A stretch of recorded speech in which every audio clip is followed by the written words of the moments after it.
world economy has been devastated by the measures taken, usually too late, to mitigate the coronavirus's impact. But we might start by asking, where was the world economy before this all began? Due to what we name the financialization of the economies, to say that the big corporation, not only financial corporation, give the priority to make financial investment and not investment in the production. And they are helped by the policy of the central banks since 2001, after the Enron.com crisis, and much more since the Lehman Brothers crisis of September 2008. The central bank since then are injecting billions of dollars in the banks, and the banks are recycling this money in lending and also in borrowing.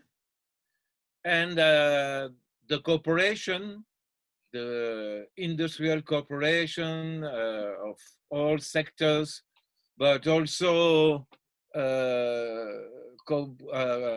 trade corporation, communication corporation, or the GAFAs, like Google, Apple, etc., are using this money, speculating with this money, and not investing in production, including a corporation like Apple is doing more business in finances than in producing iPhones or airbooks and laptops, etc.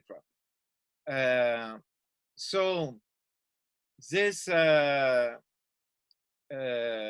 so it creates a financial bubble, and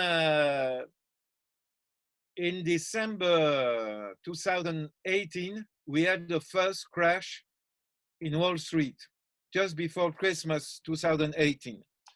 And so the Federal Reserve, who had begun to reduce the quantitative easing policy, decided to reverse his decision and went back to a very huge quantitative easing policy, reducing interest rate. But it gave the impression that the situation was under control during 8 months.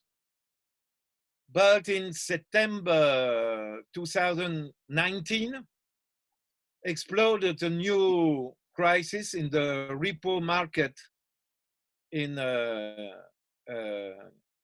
New York and all over the USA. In what And market so did you say? The repo market, repo. Okay. R-E-P-O. No, I got it. Repo market. I heard you right. So the Federal Reserve injected 1,000 billion, so $1 trillion in the repo market. Let's just say in the banks. And so we had, before the coronavirus crisis and lockdown, a financial bubble which was increasing with some crash, but avoided or controlled by the intervention of the Federal Reserve, and finally the bubble exploded really from the 17th of February, before the lockdown in the US, but during the beginning of the lockdown in Italy and later Spain, France, and Belgium. So we were So, on the edge of a crisis. so we were what? So it's at the level of the finances, and at this level, all the serious economists and colleagues like Robert Brenner, Michael Roberts, we knew that a new financial crisis would explode. We didn't know exactly the date and what will be the detonator, what will provoke that, but all the condition was already existing. That's at the level of the finances. But you ask me the economy in general, and the economy in general, against the propaganda made by Trump, the Trump administration, a recession in different industries began in the US economy since mid 2019. And another recession began in the fourth economy of the world, the German economy, since May, June 2019. And there was stagnation, more or less stagnation. In the fourth economy of Europe, Italy, there was already a recession. So a decrease in the industrial production in several branches in the US, in the main branches in Germany and in Italy, and some stagnation in economies like France and the UK. And in China, we were with a decrease of the growth. That's to say, when we had 10% annual growth in 5 years ago, it was 10%. 3 years ago, it was 8%. And last year, it was 5 to 6%. Mm-hmm. So at the level of the production, recession was beginning. If we had no COVID-19 health crisis and lockdown, we have had anyway a recession or level of stagnation of the economy. Of course, now with the lockdown, we will have a very heavy recession. But it already began before the COVID-19 crisis. So I guess then, I mean, you came naturally to the follow-up, of course, which is what is the state of the world economy since this, with the shutdowns taking place in countries around the world. I'm aware of the US situation, 40 million people unemployed, 25% of the workforce, something like 30% of small businesses may never reopen. Some people say 50%. Many corporations are failing, or some are surviving through their friends, but some of them are failing and closing. What do you see as the global picture of this? And I guess the natural thing to compare it to is the Great Depression of the 1930s, but that's not necessary. But where do you think we are now since the coronavirus and the lockdown everywhere? I think that the major crisis in the late 70 years, so it's a major crisis since the 30s of the last century.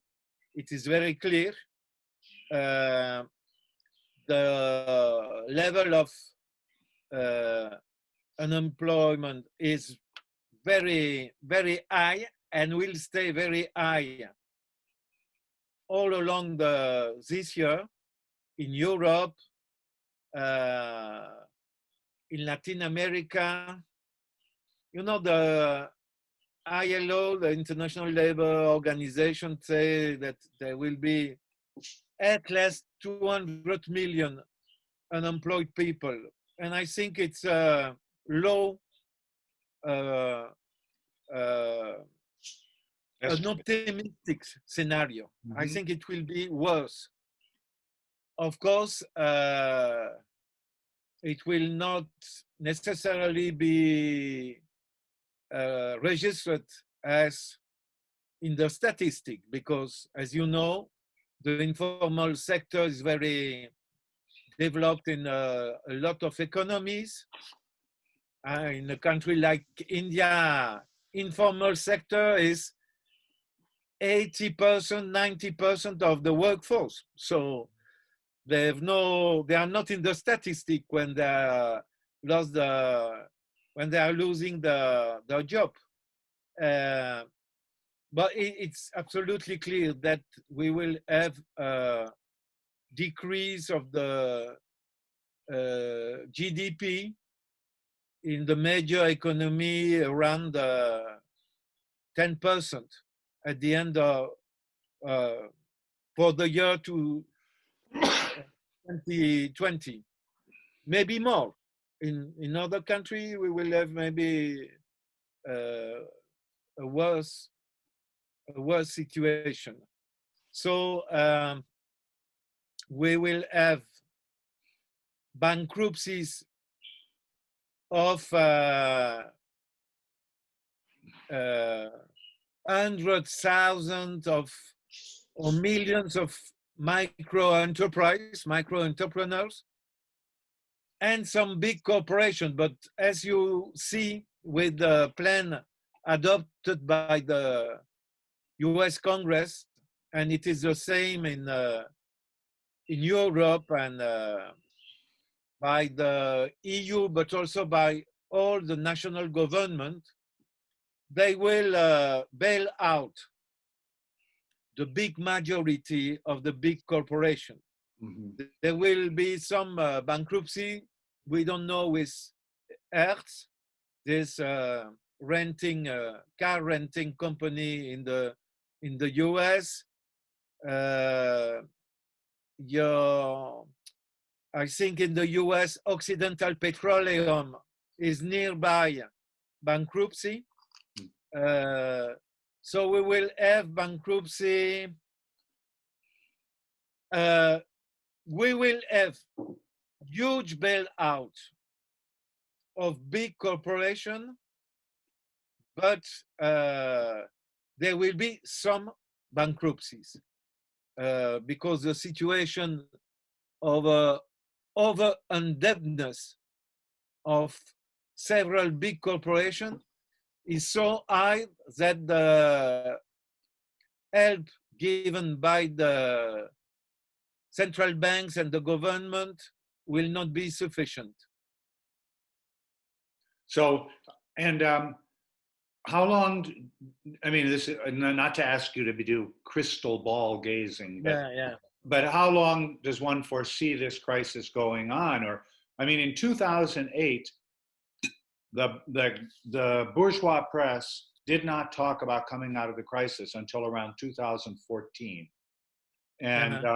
And even then, we know that many unemployed people simply dropped out of the statistics because they were no longer looking for work.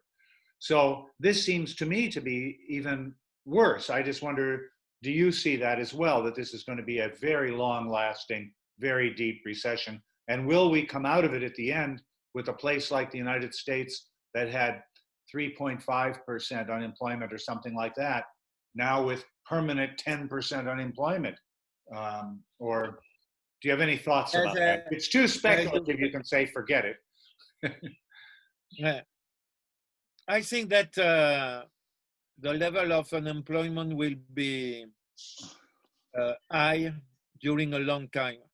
I don't see a recovering of the fast recovering of the situation, because it's linked to the consumption of the popular classes. In the US, 70% of the GDP is linked to the consumption of the masses. Right. And if there are no jobs, if the revenue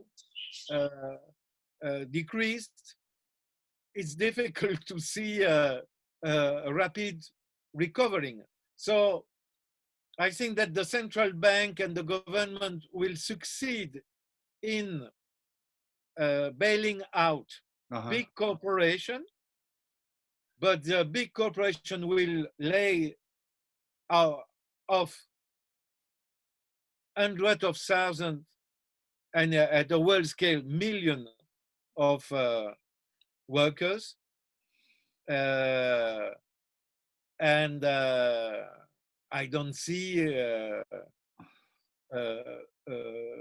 rapid recovering for this, for the employment, because industry like aeronautic industry, petrol industry,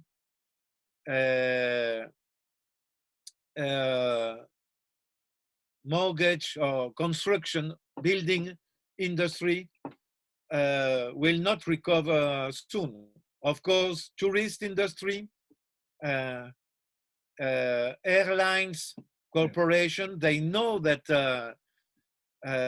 people will not travel like before in the next 2 or 3 years. It's very clear. So all these big corporations, which have a lot of employees, will lay off, and they will not go. They will not recruit people to travel, to different activities in the. I think in the maybe next 12 or 24 months. So we quite naturally, we always start these conversations with the United States, Europe, and China, because those are the most powerful economies. But I know that particularly your specialty for many years is to work on the issues of the developing countries and their debt. So how does that issue fit into this situation? So for the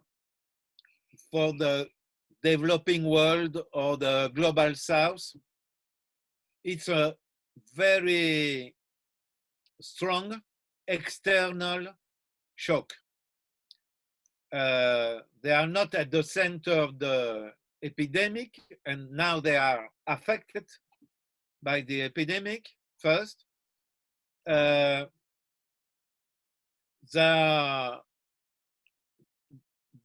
growth of this economy and the activity of the industries of this economy depends on the export of commodities, and it's clear that China will reduce its imports, and Europe and the US also. So the exports of this country will be strongly reduced. Third factor, the financial investment who were coming from the US and Europe and China to stock exchange in Sao Paulo, Mexico, Bombay, Johannesburg, capitals of Sub-Saharan Africa and North Africa, these finances are going back to the dominant economies, are repatriated by the financial corporation from the periphery to the center. And the remittance from the migrant workers in the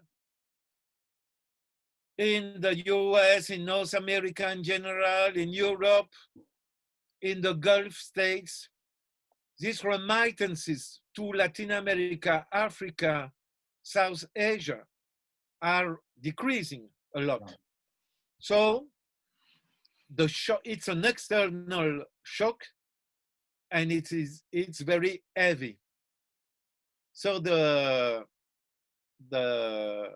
problem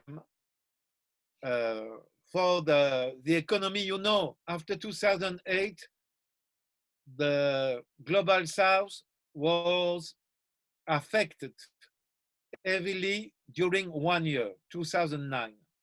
But I think that in this situation, it will take, the effect will go on during several years. I am sure of that. And we have the already critical situation. Argentina is in.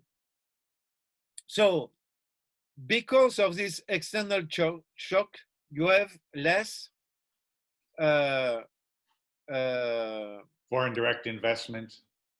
Yes, you have less revenues in dollars, euros, etc. for this country. But they have to pay back a debt in dollars, in euros. And so they are entering in a situation in which they are not anymore capable to pay back normally their debt.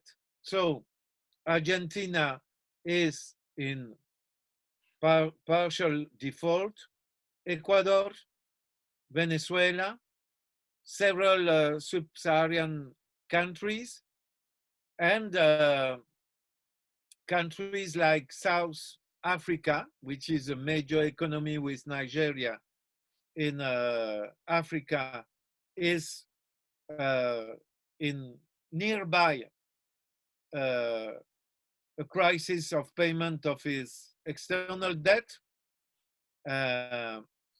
So we will have a new public debt crisis for the global South and a new private debt crisis, because in the last decade, the major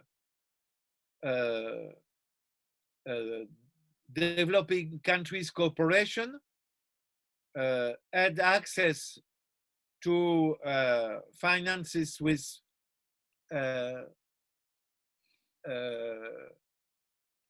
very low interest rate, so they are very indebted. So the consequences is like in the North, the government of the South will intervene to bail out big corporation, private corporation of the South, and it will increase the public debt because of the bailout. So that the consequence, and the other consequence is at the level of the condition of life of the population, because as you can see in Brazil now, Brazil is really affected by the epidemic, like Peru, that the two main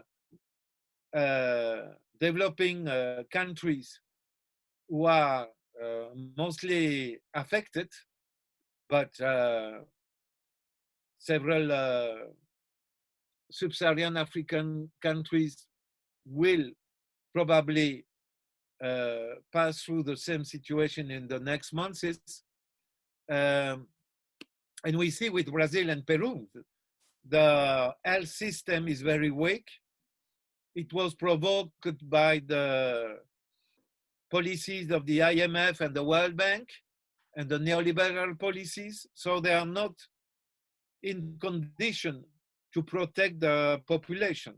And of course, as you know, in favelas, in slums of this country, you cannot respect distance between people. So the contagion can be and will be probably very rapid when it will affect other countries. We also have, just very briefly, maybe you could mention the special case of China, which has made tremendous number of loans, usually at pretty high interest rates, to developing countries. And many of those countries now look like they will not be able to repay the debt to China. So what do we expect there? It's possible that China, yes, the interest rates imposed by China is between 6 to 8% interest rate, which is very high. And maybe in the case of China, they will propose themselves a restructuration of the debt because it's the interest of China.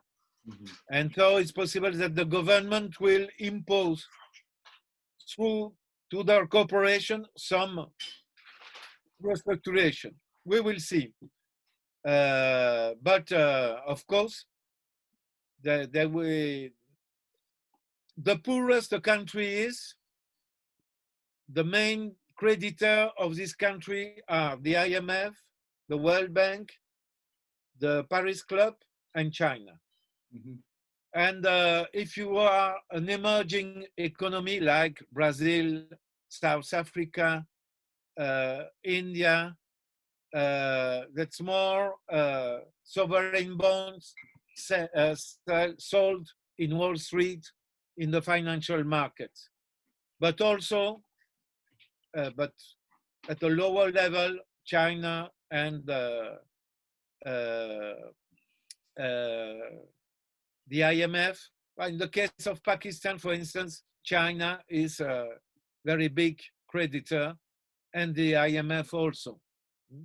So there are also big countries like Pakistan, which will be in difficulty with China. So the governments around the world, as you mentioned, they have been bailing out banks and corporations.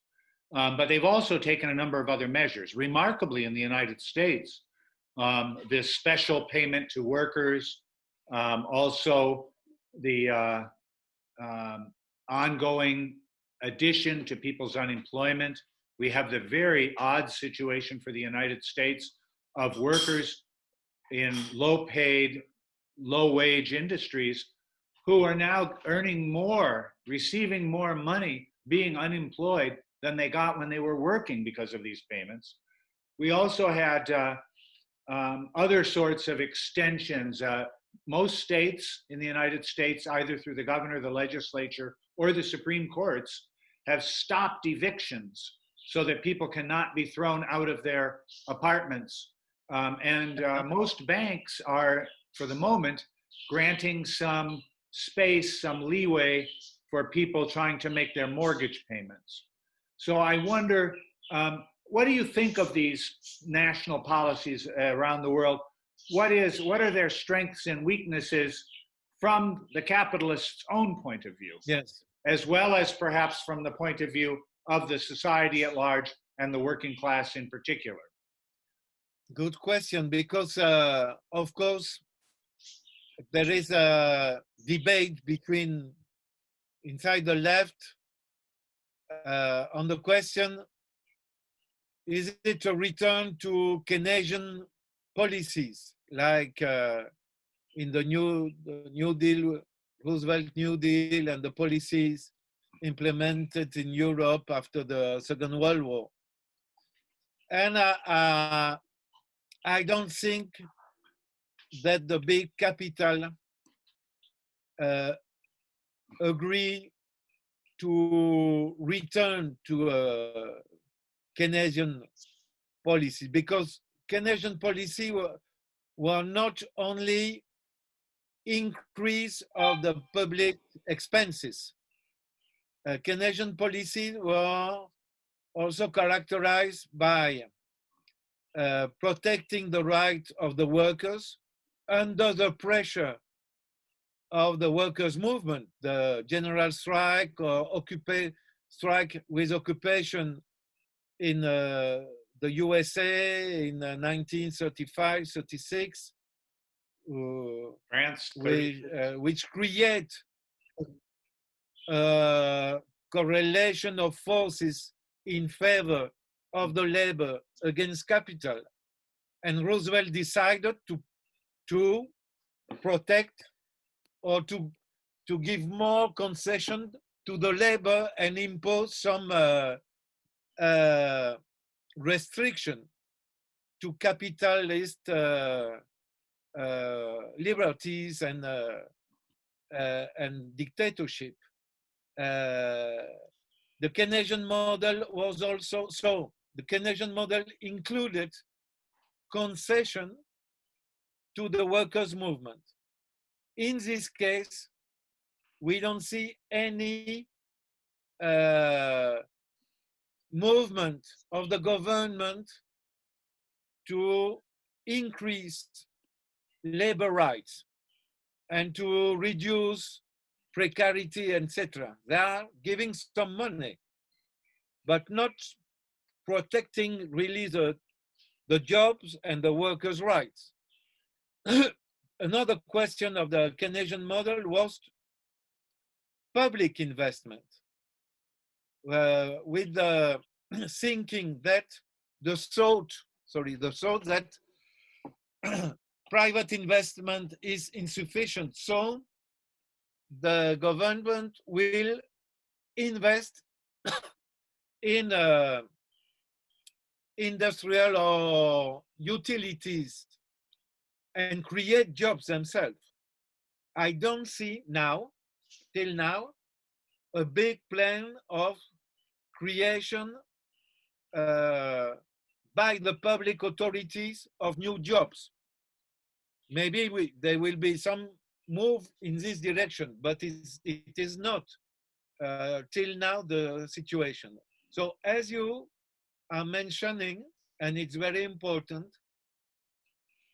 and we have to carefully analyze it.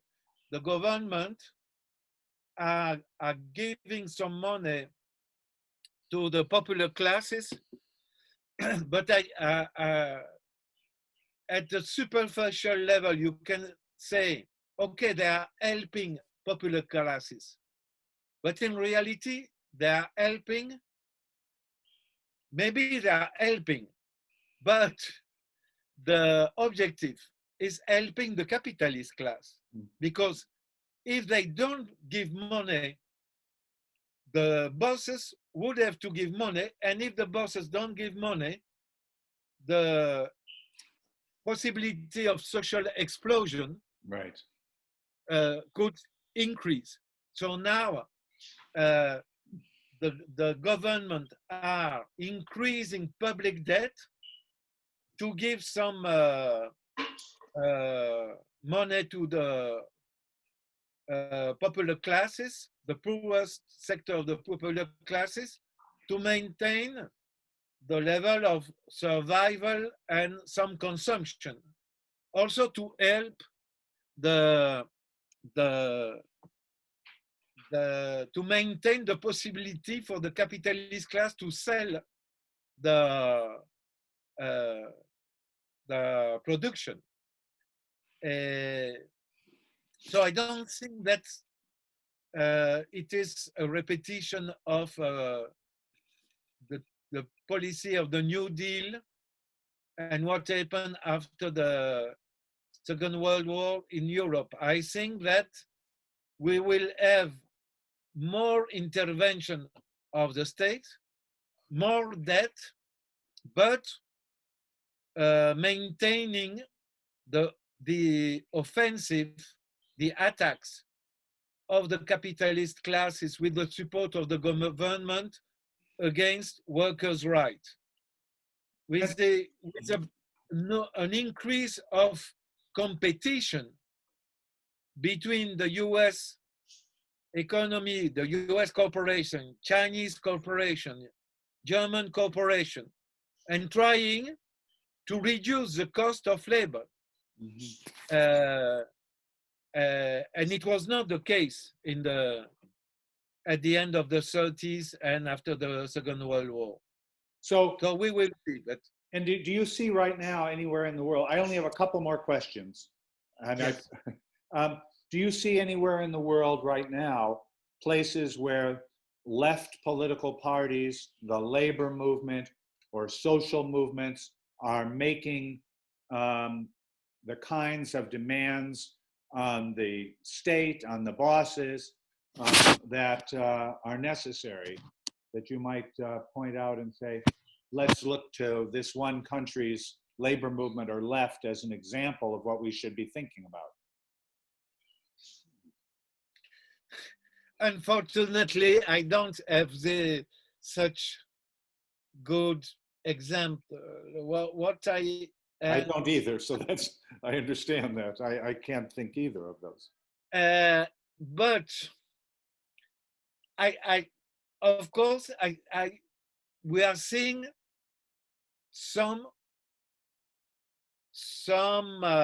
signals which could lead to positive initiative. I